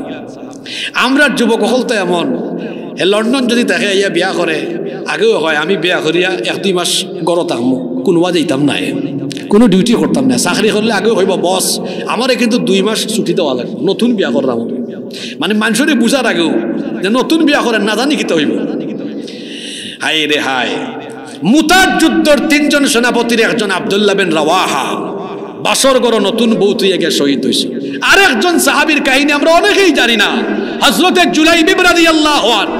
তাই দেখতে আসলা খুব খালা মানুষ, কুচকুচে খালা চামড়া, বাট্টি মানুষ, দেখতে সেরা ছবি বেশি সুন্দর নাই, কিন্তু আল্লাহর রসুলের কারণে তাই মদিনার একজন ধনী সাহাবীর সুন্দরী মেয়ে বিয়া করছিল। সুবহানাল্লাহ হইতা নাই? এই যুবক কিভাবে তার জীবনকে আল্লাহর পথে কুরবানি করেছেন সেই যুবকের কাহিনীটা শোনেন। হযরতে জুলাইবিব রাদিয়াল্লাহু আনহু তিনি একজন অখ্যাত বংশের মানুষ, অত্যন্ত গরিব মানুষ ছিলেন, আহলুস সুফফার মধ্যে বসবাস করতেন। আসমান ছিল তার শামিয়ানা, মাটি ছিল তার বিছানা, এত দরিদ্র মানুষ ছিলেন। তিনি খাবার দাবার নিয়মিত পেতেন না, কেউ কোনো খাবার দিলে সেটা খেতেন, কখনো খাবার নসিবে না জুটলে কোনো মানুষ খাবার খেয়ে উচ্ছিষ্ট ফেলে দিলে সেটাকে তিনি তার খাবার হিসাবে গ্রহণ করতেন। পানি পান করার কোনো পাত্র তার কাছে ছিল না, 2 হাতের অঞ্জলি ভরে কুয়া থেকে তিনি পানি পান করতেন, এতটা দরিদ্র মানুষ তিনি ছিলেন। আল্লাহর রসুল একদিন মসজিদে নববীতে কিছু সাহাবীদেরকে নিয়ে বসে আছেন। এমন সময় হযরতে জুলাইবিব রাদিয়াল্লাহু আনহু আল্লাহর নবীর পাশ দিয়ে যাচ্ছেন, নবীজি সাহাবীদেরকে বললেন, ওই যে হেঁটে যায়, তোমরা কি তাকে চিনো নাকি? সাহাবীরা অখ্যাত বংশের মানুষ সবাই তাকে চিনতে পারলেন না, বললেন না, তাকে তো আমরা চিনি না। কিন্তু নবীজি তো এমন এক মহামানব ছিলেন, দেখেন নেতৃত্বের গুণাবলী কেমন থাকা লাগে। সর্বনিম্ন পর্যায়ের একজন কর্মীরও খোঁজ নেতার কাছে থাকতে হয়। আল্লাহর নবী এমন এক মহামানব ছিলেন, তিনি তখন বললেন, শোনো, তোমরা তাকে না চিনলেও কি হবে, আমি কিন্তু তাকে চিনি। সে হলো আমার প্রিয় সাহাবী জুলাইবিব। সুবহানাল্লাহ। আল্লাহর রাসূল তাকে ডাক দিলেন, তাকে লক্ষ্য করে বললেন, ইয়া জুলাইবিব, হে জুলাইবিব, আলা তাতাজাওয়াজ, তুমি কি বিয়ে করবে না? জুলাইবিব রাদিয়াল্লাহু আনহু তখন বললেন, ওগো আল্লাহর নবী, আমার মতো গরিব, আমার মতো কুচকুচে কালো চামড়ার অধিকারী, কুৎসিত চেহারার অধিকারী এমন গরিব মানুষের কাছে মদিনায় এমন কে আছে তার মেয়েকে বিয়ে দিবে? আমি বরং আখিরাতের অপেক্ষায় আছি, বিয়ে শাদী হবে কিনা আমি জানি না। এই কথা বলে তিনি চলে যাচ্ছিলেন। দ্বিতীয় দিন আল্লাহর নবী তাকে সেম কোশ্চেন করলেন, তিনি সেম উত্তর দিলেন। তৃতীয় দিনও আল্লাহর নবী সেম প্রশ্ন করলেন, তিনিও সেম উত্তর দিলেন। আল্লাহর নবী তৃতীয় দিন কাছে ডাকলেন, ডাকার পরে বললেন, জুলাইবিব শোনো, মদিনার আমার অমুক আনসারী সাহাবী আছে, তার বাড়িতে তুমি যাও, তিনি অত্যন্ত ধর্ণাঢ্য এবং আমার প্রিয় একজন সাহাবী, তাকে গিয়ে বলো রাসূল আমাকে পাঠিয়েছেন, এই পয়গাম দিয়েছেন যাতে করে তাদের মেয়েকে তারা তোমার সাথে বিবাহ দেয়। রাসূলুল্লাহর এই কথা শুনে হযরতে জুলাইবিব রাদিয়াল্লাহু আনহু মদিনার ওই আনসারী সাহাবীর বাড়িতে গেলেন, দরজায় নক করলেন, ওই সাহাবী দরজা খুলে দিলেন। উভয়ে সালাম এবং পারস্পরিক কথাবার্তা বিনিময় চলছে। তিনি বলছেন, আপনি কে, কেন এসেছেন? জুলাইবিব রাদিয়াল্লাহু আনহু বললেন, আমার নাম জুলাইবিব, আমাকে রাসূল পাঠিয়েছেন। রাসূলুল্লাহর কথা শোনা মাত্রই তিনি তখন সঙ্গে সঙ্গে তাকে ঢুকালেন। মনে মনে ভাবলেন, আল্লাহর রাসূল হয়তো কোনো গুরুত্বপূর্ণ পয়গাম দিয়ে পাঠিয়েছেন। তারপরে জিজ্ঞেস করলেন, রাসূল আপনাকে কেন পাঠিয়েছেন? জুলাইবিব রাদিয়াল্লাহু আনহু বললেন, আল্লাহর রাসূল আমাকে পাঠিয়েছেন আপনার মেয়ের ব্যাপারে বিবাহের পয়গাম দিয়ে। ওই সাহাবী মনে করলেন রাসূল হয়তো নিজেই বিয়ে করার জন্য প্রস্তাব দিয়েছেন। তিনি বললেন, আল্লাহর রাসূল যদি আমার মেয়েকে বিয়ে করতে চান আমার কোনো আপত্তি নাই, কারণ এটা আমার জন্য, আমার পরিবারের জন্য অত্যন্ত সৌভাগ্যের ব্যাপার। জুলাইবিব রাদিয়াল্লাহু আনহু বললেন, না, আল্লাহর রাসূল তার নিজের জন্য প্রস্তাব দেন নাই, বরং আমি জুলাইবিবের ব্যাপারে আপনাদের মেয়ের সাথে আল্লাহর নবী বিবাহের পয়গাম দিয়েছেন। এই কথা শোনা মাত্রই ওই আনসারী সাহাবী জুলাইবিব রাদিয়াল্লাহু আনহুর মাথা থেকে পা পর্যন্ত তাকালেন, দেখলেন ছেঁড়া জামা কাপড় গায়ে দেওয়া, উস্কো খুস্কো চুল, ধুলাবালিযুক্ত বদনে এখানে এসেছেন। মাথার চুলগুলো আউলা ঝাউলা, উস্কো খুস্কো, গোটা শরীরের মধ্যে ধুলাবালু, অত্যন্ত বেটে মানুষ, কুচকুচে কালো গায়ের রং। তিনি তখন কি জবাব দিবেন বুঝতে পারছেন না, কিং কর্তব্য বিমূঢ় হয়ে গেলেন, কারণ তাকে তো আল্লাহর রাসূল পাঠিয়েছেন, যে কোনো জবাব দেওয়াও যাবে। তিনি বললেন, একটু অপেক্ষা করো, আমি আমার নিজের বিবির সাথে একটু ব্যাপারে আলাপ করি, পরামর্শ করি, দেখবেন যে কোনো বিয়ে শাদী লাগলে পরে, বাড়িতে পরে দেখবেন পুরুষের চাইতে মহিলারা ফডর ফডর করে একটু বেশি। তিনি যখন ভেতরে গেলেন, তার বিবির সাথে বিষয়টা শেয়ার করলেন। তার স্ত্রী তাকে বললেন, এটা কি করে সম্ভব হতে পারে, এত কুচকুচে কালো গায়ের চামড়া, বেটে মানুষ, আবার তার বাড়িঘর কিছুই না, অসহায় মানুষ, তাদের কাছে আমাদের সুন্দরী কন্যা কিভাবে বিয়ে দিব? তারা বলতেছেন, না, এমনটা তো হতে পারে না। মা বাবা দুইজনের কথাবার্তা ভেতর থেকে তাদের মেয়ে শুনে ফেলেছে। তাদের সুন্দরী মেয়ে শোনার পরে বলল, হে আমার বাবা, আমার মা, এত বড় দুঃসাহস আপনাদের কি করে হলো যে আল্লাহর রাসূলের দেয়া বিবাহের পয়গাম আপনারা ফিরায় দিচ্ছেন? এত বড় স্পর্ধা, এত বড় দুঃসাহস আপনাদের কি করে হলো? এত বড় সাহস আপনারা কেমনে করলেন? এবার বাবা মা দুজনেই বললেন, হে আমাদের কলিজার টুকরা মেয়ে, শোনো, তুমি হয়তো আবেগের বসে কথা বলছো, একটু আড়াল থেকে ছেলেটাকে দেখে নাও, আড়াল থেকে ছেলেটাকে দেখলে পরে তোমার বিবাহের রুচি নষ্ট হয়ে যাবে। মেয়ে তখন বলল, একবারও আমার দেখার কোনো দরকার নাই, আল্লাহর রাসূল যাকে আমার জন্য ঠিক করেছেন দেখারও দরকার নাই, বুঝারও দরকার নাই, আমি একেবারে অনুগত হয়ে আল্লাহর রাসূলের প্রস্তাবকে মেনে নিলাম। মনোযোগ আসেনি আপনারা?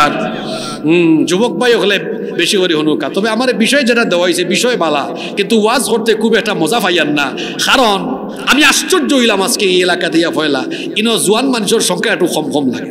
অন্তত মাদ্রাসার আলিম ফাজিল ফরুয়া এরা ওই গেল, হ্যাঁ, কেউ বাইরে বাইরে চক্কর দিরা, এটা ঠিক নাই। তো যাই হোক, আমি আমার মূল হঠাৎ ফিরিয়ে আই। ও যে বিয়ে হয়ে গেল, এখন শুনানি আপনারা, বিবাহ হয়ে গেল, বাসর ঘরে বিবাহের প্রথম রাতে হযরতে জুলাইবিব রাদিয়াল্লাহু আনহু কি নসিব তার, একজন গরিব মানুষ, কিন্তু আল্লাহ রসুলের প্রিয় সাহাবী হওয়ার কারণে মদিনার ধনী এবং বিখ্যাত একজন সাহাবীর সুন্দরী মেয়েকে তিনি বিবাহ করলেন। সুবহানাল্লাহ। বাসর ঘরে তার বিবির সাথে তিনি কথা বলছেন, এমন সময় বাহির থেকে আওয়াজ শোনা গেল, আইনা জুনুদুল্লাহ, আল্লাহর সৈন্যরা কোথায়? রাসূলুল্লাহ যুদ্ধের ডাক দিয়েছেন, যুদ্ধের দামামা বেজে উঠেছে। বর্ণনাকারী সাহাবী বলছেন, এই হাদিস যে সাহাবী বর্ণনা করেছেন, বর্ণনাকারী সাহাবী বলছেন, তীরের শলা থেকে যেমন ধনুক দ্রুত গতিতে ছুটে যায়, হযরতে জুলাইবিব রাদিয়াল্লাহু আনহু তিনিও অত্যন্ত দ্রুত গতিতে তার নতুন বিয়ে করা সুন্দরী স্ত্রীর কাছ থেকে দ্রুত গতিতে বিদায় নিয়ে বের হয়ে গেলেন। আল্লাহু আকবার। উলঙ্গ তরবারি হাতে নিয়ে যুদ্ধের ময়দানে ছুটে গেলেন। সিংহ শাবকের মতো লড়াই করতে করতে 7 জন কাফেরকে জাহান্নামে পাঠিয়ে তিনিও শাহাদাতের সুধা পান করলেন, শহীদ হয়ে গেলেন। 7 জন কাফেরের পাশে তার দেহ পড়ে আছে। যুদ্ধ যখন সমাপ্ত হলো, আল্লাহর রাসূল ময়দানে বললেন, আমার সকল শহীদ হওয়া সাহাবীদের লাশগুলোকে জড়ো করো, একত্রিত করো। সকলের লাশকে জড়ো করা হলো। আগেই বলেছিলাম হযরতে জুলাইবিব রাদিয়াল্লাহু আনহু একজন অখ্যাত মানুষ হওয়ায় সবাই তাকে তেমন একটা চিনত না। আল্লাহর রাসূল দেখলেন সবারই লাশ আছে। আল্লাহ রাসূল বললেন, সকলের লাশ তো আমার সামনে এনেছো, কিন্তু আমার হাবিবের লাশটা কোথায়? রাসূল নাম বললেন না, বললেন আমার হাবিবের লাশটা কোথায়? তখন তারা বললেন, ওগো আল্লাহর নবী, আপনার হাবিব আবার কে? আল্লাহর নবী তখন বললেন, আমার হাবিবকে তোমরা চিনো না, দাঁড়াও, আমার হাবিবকে আমি নিজেই খুঁজে বের করব। আল্লাহর নবী তখন ময়দানে নিজেই বের হলেন, নিজেই এবার খোঁজাখুঁজি আরম্ভ করলেন। 7টা লাশের পাশে একটা লাশ দেখলেন, নবীজি সেখানে গেলেন। যাওয়ার পরে দেখলেন একেবারে চেহারার মধ্যে, ফেসের মধ্যে ধুলাবালু লাগানো। আল্লাহর নবী তার নিজের কুদরতি হাত মুবারক দিয়ে, আল্লাহর নবী তার হাত মুবারক দিয়ে তখন আল্লাহর নবী এবার ধুলাবালু সাফ করলেন। দেখলেন এটা জুলাইবিব। আল্লাহর নবী বসে গেলেন। বসার পরে জুলাইবিব রাদিয়াল্লাহু আনহু দেহটাকে তিনি তার কোলের উপর রাখলেন, উরুর উপর রাখলেন। রাখার পরে সাহাবীদেরকে বললেন, সাহাবীরা রে আসো, এসে দেখো আমার হাবিবকে তোমরা চিনো না, এটা হলো আমার হাবিব জুলাইবিব। সুবহানাল্লাহ। আল্লাহর নবী তখন সাহাবীদেরকে সামনে রেখে বললেন, ও জুলাইবিব, মাত্র নতুন বিয়ে করলে, তুমি তোমার নতুন বিবির সাথে সময় কাটানোর চাইতেও জিহাদের ময়দানে এসে জীবন দেওয়াটাকে তোমার জন্য তুমি সৌভাগ্যের মনে করলে। জুলাইবিব, তুমি আল্লাহকে এবং রাসূলকে এত ভালোবেসেছো, আজকে তুমি প্রমাণ দিয়ে দিয়েছো। এই জন্য আমিও সবার সামনে ঘোষণা করছি, আনা মিন্নি ওয়া আনতা মিন্নি। যিনি কত সুন্দর কথা বললেন, জুলাইবিব রে, আমি তোমার, তুমি আমার। সুবহানাল্লাহ। আল্লাহ রাসূল সঙ্গে সঙ্গে জুলাইবিব রাদিয়াল্লাহু আনহুর চেহারাটাকে ঘুরায় দিলেন। সাহাবীরা বললেন, ওগো আল্লাহর রাসূল, আপনি তার চেহারা ঘুরায় দিলেন কেন? রাসূল বললেন, তার শাহাদাতে আল্লাহ এত খুশি হয়েছেন, নতুন বিয়ে করে তার বিবির সাথে সময় পাস করার এই সুযোগটাও হয় নাই, তার শাহাদাতে আল্লাহ এত খুশি হয়েছেন, তার এই লাশকে রিসিভ করার জন্য জান্নাতি হুরেরা ঝাঁকে ঝাঁকে এগিয়ে আসতেছে। আমার জুলাইবিব তো খুব লজ্জাশীল, আত্মসম্মানওয়ালা, সে লজ্জা পাবে, এই জন্য আমি তার লাশটাকে ঘুরাই দিয়েছি। সুবহানাল্লাহ। ও আমার বিয়ানীবাজারের তরুণ যুবক ভাইয়েরা, হযরতে জুলাইবিব রাদিয়াল্লাহু আনহুর মতো হতে হবে। আমি আমার দেশকে রাসূলের আদর্শে এবং আল্লাহর দেওয়া এই বিধানের আলোকে গঠন করার জন্য নিজের রক্ত, নিজের জীবনকে আল্লাহর পথে কুরবানি দেওয়ার মন মানসিকতা নিয়ে আমরা এখান থেকে উঠবো ইনশাআল্লাহ। যুগে যুগে তরুণ আর যুবকরাই তো ইতিহাস পাল্টিয়েছে, চিত্র বদলায় দিয়েছে। বদরের কাহিনী আপনারা জানেন। আর একটা ঘটনা মনে পড়লো, ঘটনাটা বলবো। এটা মুসলিম শরীফের হাদিস। আল্লাহর রাসূল বদরের যুদ্ধে সাহাবীদেরকে নিয়ে এসেছেন। বুখারীতেও এই অংশটুকু এসেছে। আল্লাহর রাসূল খুব চিন্তায়, খুব পেরেশানিতে, আহারে, ইসলামের প্রথম যুদ্ধ এটা, আবার সংখ্যাও কম, 313, আর কাফিরের সংখ্যা কত? 1000। আবার যুদ্ধের ময়দানে মুখামুখি কারা? এরা কিন্তু আবার নিজেদের ব্লাডের মানুষ, নিজেদের ব্লাডের মানুষ। ভাতিজা ইসলাম কবুল করেছে, চাচা করে নাই। চাচা ভাতিজা মুখামুখি, ছেলে ইসলাম কবুল করেছে বাবা করে নাই, বাপ বেটা মুখামুখি, রক্ত সম্পর্কের মানুষ।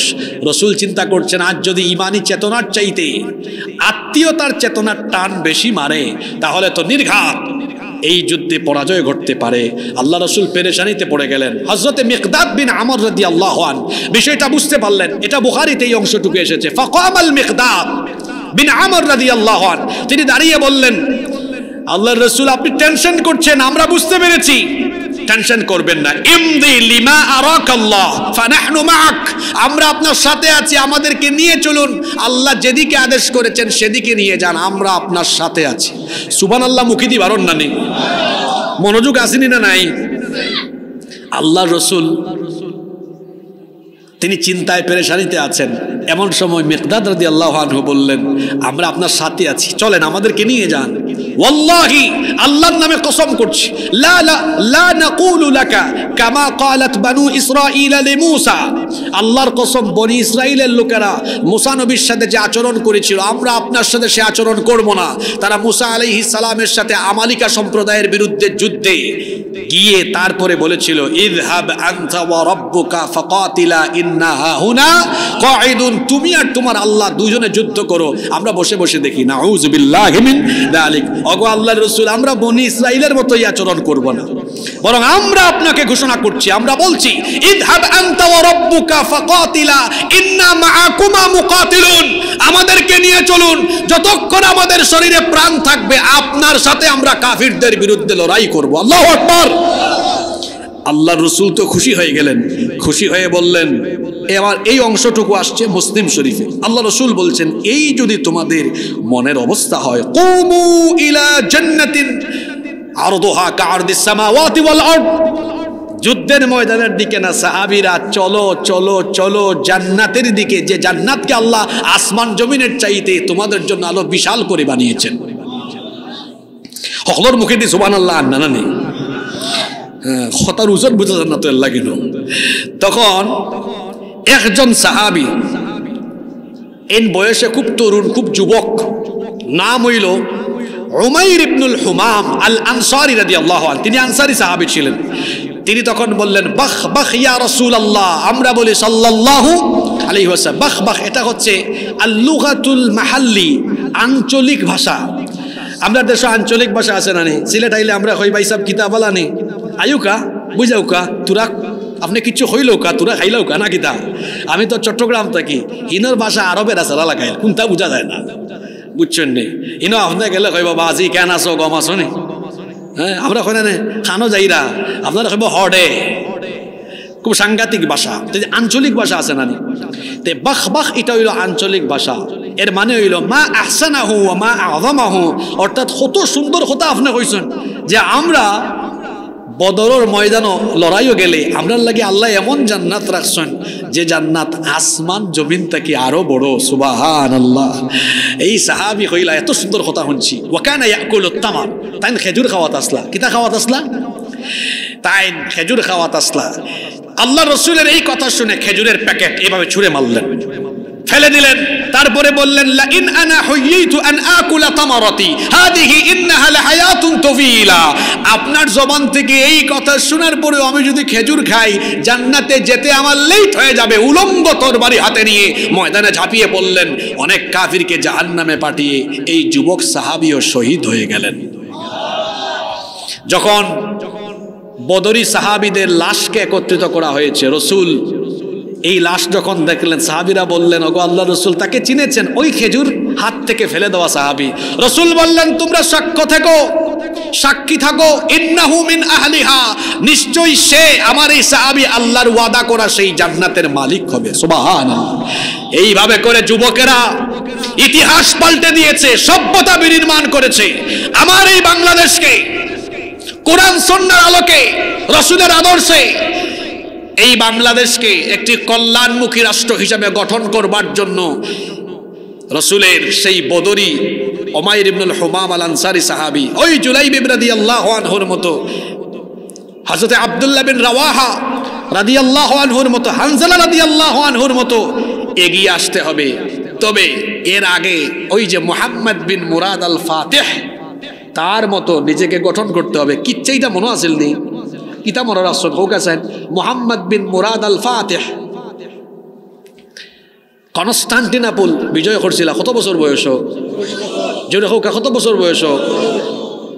এন্ড কোয়ালিটি হয়েছিলাম নমাজ না, খালি খাজান খালি নমাজ পড়ছেন তা নাই, জমাতে পড়ছেন তাও নাই। আমরাও তো জমাতে পড়ি, মাঝে মাঝে তাকবীরে উলা যাই কি এই না আবার কিতা নমাজ জমাতে পড়ছেন আবার তাকবীরে উলা মিস হইছে না, সুবহানাল্লাহ কইতা নাই। তাইলে আমরা এই বিয়ানীবাজারে যত তরুণ যুবক ভাই এনেছি, আমরা আগে নিজেরে গঠন করার লাগি আগে 5 ওয়াক্ত নমাজি হওয়া লাগবো কি লাগতো না? যদি হোক লাগবো কি লাগতো না? হ্যাঁ, অনেকে ইসলামী আন্দোলনও করেন, অনেক যুবক ভাই হল আসেন না। হ্যাঁ, মাস শেষে বোঝা যায় বৈঠকও নানি, বোঝা যায় নানি জমাত ছুটি যায়। আমি বাংলাদেশ বিনির্মাণ আদর্শ চরিত্রবান নাগরিক হিসাবে আমারে গড়িয়া তুলবো, আমার জামাত খেনে খাজা হইব। এক ওয়াক্ত জামাত যেন আমরা খাজা না হয়, সেইভাবে করি আমরা আপনার নিজের জীবনটা গঠন করবো ইনশাআল্লাহ। নামাজ নামাজ ছাড়া তো আদর্শবান মুমিন হওয়া যায় না। এখানে আমার উস্তাদুল্লাহ আলেম ওলামা অকল বউ আসুন, তারা সাক্ষ্য রাখিয়া কইরাম যারা নমাজ পড়ে না এরা কাফির, যারা নমাজ পড়ে না এরা কিতা কাফির। আপনি আরো বড় বড় হুজুর হলের কাছে যান বা আজকে মুফতি কাজী ইব্রাহিম হুজুর আইরা জিকাইবা প্রশ্ন লিখা দিবা যে বেনামাজি কিতা, উত্তর পাইবা। বাইনাল আবদি ওয়া বাইনাল কুফরি তারকুস সালাহ, আল্লাহর বান্দা আর কাফিরের মাঝে পার্থক্য হইল কিতা ছাড়ি দেওয়া, নামাজ ছাড়ি দেওয়া। লাগে নামাজ ছাড়া যেত না। শয়তান কোন সময় বেজার হয়, কোন সময় খুশি হয়, কোন সময় আসে আর কোন সময় খান্দে। একটা হাদিস আছে মনে পড়লো আমার, যখন কোনো ব্যক্তি আল্লাহরে সেজদা দেয় তখন এই সাজদার দৃশ্য দেখা ইআতাজালা শাইতানু ফায়াবকি, হাদিস হইছে শয়তান তখন এটা দেখিয়া এই ব্যক্তির কাছ থেকে দূরে যায়, ফায়াবকি অতঃপর কান্না করে। তার মানে আমরা নামাজও গেলে ইবলিসে আসে না খান্দে, আর আমরা নামাজও না গেলে ইবলিসে ওকে নাও টেক ইউর ডিসিশন। এখন আপনি আপনার সিদ্ধান্ত লইলেও কা আপনারা নামাজের টাইমে ইবলিসে আসাইবা না খান্দাইবা। যারা একেবারে চুপচাপ বই রয়েছেন সুফি সাহেব আল্লাহ খান, হ্যাঁ শয়তানের কাছ থেকে আপনারা কিতা খেলাফতি লইলা না কিতা মুখি দি মাত পারো না কেন? তে নামাজের টাইমে আমরা ইবলিসে আসাইব না খান্দাইমু? আরো জোরে খোকা খান্দা দইলে নমাজ ছাড়বা না আদায় করবা? কই না হুজুর আমি তো নামাজ পড়ি, শুক্রবারের নামাজি। আসেন না এরা কিছু মানুষ না, ওয়াল্লাযীনা হুম আলা সালাওয়াতিহিম ইউহাফিজুন, সফল কাম মুমিন হলর কোয়ালিটি আল্লাহ কইছেন তারা সকল নামাজ হেফাজত করে, এক ওয়াক্তর নামাজও খাজা করে না। আর জাহান্নামী বেনামাজির কথা আল্লাহ সূরা মাউনও কইছেন ফাওয়াইলুল লিল মুসাল্লিন আল্লাযীনা হুম আন সালাতিহিম সাহুন। তাফসীর করবা আয়াতের ব্যাখ্যা দিয়েছে ফাওয়াইলুল লিল মুসাল্লিন ধ্বংস নামাজি হল, নামাজি হল আবার ধ্বংস হয়নি। কোন নামাজি হল এখানে আবার কথাটারে আলগাইয়া হওয়া হয়েছে আল্লাযীনা হুম আন সালাতিহিম সাহুন, যারা নামাজের ব্যাপারে অবহেলা প্রদর্শন করে, গাফেল উদাসীনতা দেখায়, কিছু পড়ে কিছু পড়ে না। আপনাদের সব বহুত মানুষ আছে ইতার নামর লগে খামর কোনো মিল, তার বাপে তার নাম রাখছিল ফজর আলী, ঘুম থেকে উঠে 10টার সময় ফজরের নামাজ পড়ে না, তার নাম জোহর আলী, জোহরের নামাজও যায় না। তার নাম হইল রমজান আলী, রমজান মাসও গাঞ্জা টানে। নাম হইল কুরবান আলী, সামর্থ্য আছে কিফটা বেটা কুরবানিও দেয় না। ইলান অনেক মানুষ আছে না নামার লগে খামর কোনো মিল নাই। যার মাঝে নামাজ নাই তার মাঝে ইমানও নাই। এক বেটায় আমার কইরা হুজুর খে হয়েছে ইমান নাই, তা কিতা ওয়াজ করেন আপনি? আপনি আমার নাম জানেন, আমার আব্বাই আমার নাম রাখছেন ইমান আলী, তা আমার ইমান যায় কিলা? অনেক মানুষের নাম আছে না ইমান আলী, ইমান আলী, কিন্তু দেখা যায় সারাদিন করে বেঈমানি, নমাজ নাই, দিন মানে না, সারাদিন খালি বেঈমানি কাম করে। এই ব্যক্তির নামে ইমান আলী হইল, খাজে করবে সে হইল আস্ত একটা বেঈমান আলী। সুতরাং আমি আমার যুবক ভাইদেরকে বলছি নিজেকে সেভাবে গঠন করতে হবে। আমি বারবার আজকে মুহাম্মদ বিন মুরাদ আল ফাতিহের কথা এই জন্য বলেছি, যারা ইতিহাস পাল্টায়, যারা সভ্যতা তৈরি করে, এরা নিজেরা ওই কোয়ালিটি অর্জন করে। এজন্য যুবক ভাইদেরকে বলছি আমরা আদর্শ সমাজ গঠনের জন্য আগে নিজেকে একজন আদর্শ যুবক বানাতে হবে। আদর্শ যুবক কেমনে বানাবো? আমি আদর্শবান হব, আগে নামাজ থাকবে। আর দ্বিতীয় আর একটা কথা কই, আমার যুবক ভাই হল আদর্শবান হইতে হইলে এই যুগ বহুত বড় চ্যালেঞ্জ আছে। এখন আমরা চরিত্র নষ্ট করার লাগে সবচেয়ে বড় উপাদান হইল চরিত্র বিধ্বংসী আকর্ষণীয় চমৎকার উপাদান আপনার হাতে হাতে আছে। এটার নাম কিতা? মোবাইল। এটার নাম কিতা? একবারে টাটকা হাসা কথা হইল এই 24 ঘন্টার মাঝে বর্তমান ইয়াং জেনারেশনের ফুয়াইন 13-14 ঘন্টা মোবাইল লইয়া ফুরি থাকেন। ঠিক আছে নি কথা? ও বিয়ানীবাজার কামিল মাদ্রাসাত আলিম ফাজিলে ফরেন ক্লাসও আইয়াও মোবাইল গুতাই হুজুরে কইরা এই মোবাইল বন্ধ করো। তারপরেও সিফা ভাই হামাইয়া আলগস ব্রেঞ্চন নিচে দিয়ে হয় বন্ধু দেখে দেনে আমার ফেসবুকও কেউ লাইক দিলানি, সবাই লাইক হিসাব করেন, কমেন্ট দেখেন, এলাকান আছে না নাই? মোবাইল ব্যবহার করতে আমি নিষেধ করলাম না, কিন্তু কোনো অতিরিক্ত কোনো জিনিসের অতিরিক্ত করা বালা আমার ভাই হলরে হইলাম 13-14 ঘন্টা মোবাইল না চালাইয়া আধা ঘন্টা 40 মিনিট সর্বোচ্চ 1 ঘন্টা চালাও, বাকি টাইম পড়াশোনা করো, আজান হইলে নমাজও যাও, রাত 3টা-4টা পর্যন্ত তারা মোবাইলও তাহাজ্জুদ করে। একটার চেহারা দেখছেন দেখলে মায়া লাগে, বয়স হয়েছে 18-19 বছর, গাল ভাঙ্গিয়া আড্ডির সিফার ভিতরে আমাই গেছে, সারা চেহারার মাঝে বিচি উঠে গেছে। দিনের বেলা আটে এমন ভাবে জিমাইল মুরগির লাখান লাগাও ফুরি যাব। এই জোয়ান বয়স তার এই পরিস্থিতি হইল কেন? সারাটা রাত কিংবা রাত 3টা-4টা পর্যন্ত মোবাইল আর ইন্টারনেটের অপব্যবহার করিয়া হ্যাঁ তার যৌবন কালরে বিভিন্ন সিফা সাফাত নষ্ট করে। এর কারণে এই পরিস্থিতি। আমার যুবক ভাই এখন কইলাম মোবাইল আর ইন্টারনেটের অপব্যবহার থাকি নিজের সেফ রাখোকা, নামাজে উকা, রাত্রে তাহাজ্জুদ আদায় করোকা, নিজের আদর্শবান আগে বানাওকা। আদর্শবান যুবকরা আদর্শ সমাজ গঠন করতে পারবো ইনশাআল্লাহ। আদর্শের সমাজ গঠনে এই যুবকরাই যদি এগিয়ে আসে একটা সমাজ বদলে যাবে ইনশাআল্লাহ। আমরা দেখেছি জুলাই আগস্টে আমাদের এই ছাত্র তরুণ যুবকদের কন্ট্রিবিউশন আমরা দেখেছি। শহীদ আবু সাইদ, শহীদ মুগ্ধের মতো আরো হাজার হাজার শহীদেরা, ছাত্ররা, তরুণেরা, যুবকেরা তাদের জীবন দিয়েছেন। তবে আমরা যাদের ত্যাগের কারণে এই বাংলাদেশ পেয়েছি, আমরা সেই সকল ছাত্র তরুণ যুবক যাদেরকে হত্যা করা হয়েছে সেই হত্যাকারীদের আমরা বিচার চাই। আমরা তাদের বিচার চাই কি চাই না? বাংলাদেশে যারা বিভিন্ন রাজনৈতিক দল করেন, আপনাদেরকে বলবো আপনারা নির্বাচন চান, নির্বাচনের কথা বলেন, ভালো কথা, আমরাও চাই, কিন্তু এই দেশের সংস্কার বা নির্বাচন এটা হবে পরে। খুনিদের খুনের বিচার করতে হবে আগে। হাজার হাজার মা বোনকে যারা, হাজার হাজার মা বাবার বুক যারা খালি করেছে, সেই সন্তানরা, এরা তো যুবক ছিল বেশিরভাগ, এই যুবকদেরকে যারা নির্মমভাবে হত্যা করেছে আমরা তাদের বিচার চাই। আমরা তাদের কি চাই? বিচার চাই।